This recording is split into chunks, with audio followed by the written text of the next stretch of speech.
This morning, Ukraine's government says at least a dozen people were killed in yesterday's missile strikes across the country. Today, President Biden will attend a virtual G7 meeting about this latest escalation. Professor William Mock is chair of the political science department at North Central College in Naperville. He joins us now with a closer look at the crisis. Professor Mock, it's great to see you. Thank you for joining us. Good morning. Good to be with you. Russia is stepping up its attacks on civilian targets in Kyiv and other cities. Now, is this a turning point in the war?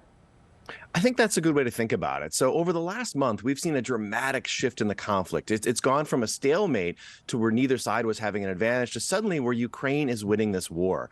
And I think if we want to understand the recent attacks coming from Russia, is Vladimir Putin frustrated with the way the war is going. He's frustrated that he's losing the war, and he's trying to rethink his strategy. And I think this lashing out is part of that effort to kind of re-understand how he can approach this conflict.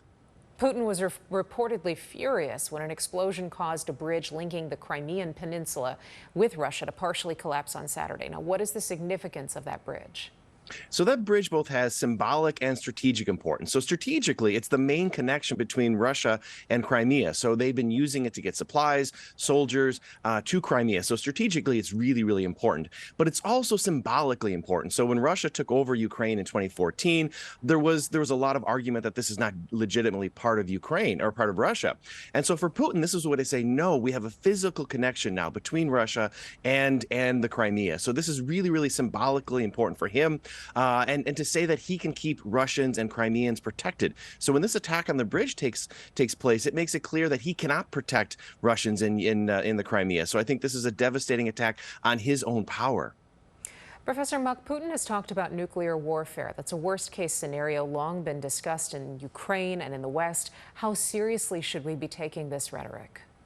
I think we should take it very seriously. You think about throughout history, leaders do not threaten to use nuclear attacks. This is something that just doesn't happen throughout history, and it's very, very irresponsible.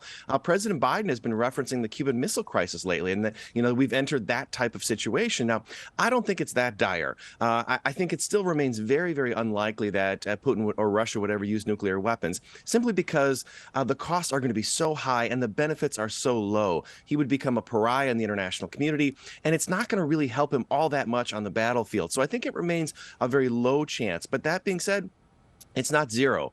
And as the conflict continues to play out, if Putin feels cornered, if he feels that he is losing this war, it is possible in an act of desperation he would use them. So I think it's a very, very dangerous situation, even if the odds themselves remain very, very low. Last question for you this morning. Ukrainian President Volodymyr Zelensky will address the G7 leaders today. What do you expect him to say? So he's going to try to rally the international community. So part of his job as the president of Ukraine is to keep the international community engaged. It's easy to lose focus, and I think he will remind them of the importance of the conflict, that Ukraine is really the battlefield for understanding democracy versus authoritarianism. And I think beyond that, he's going to talk about the need for air defense. So as the conflict has shifted, the defense needs of Ukraine have evolved, and I think he's going to argue that air defense is absolutely necessary to prevent the type of attacks that we've seen over the last day. So I think he's going to make a compelling argument that the Western allies, that NATO allies need to up that air defense and try to help keep Ukraine safe. Professor William Mock with North Central College in Naperville, thank you so much for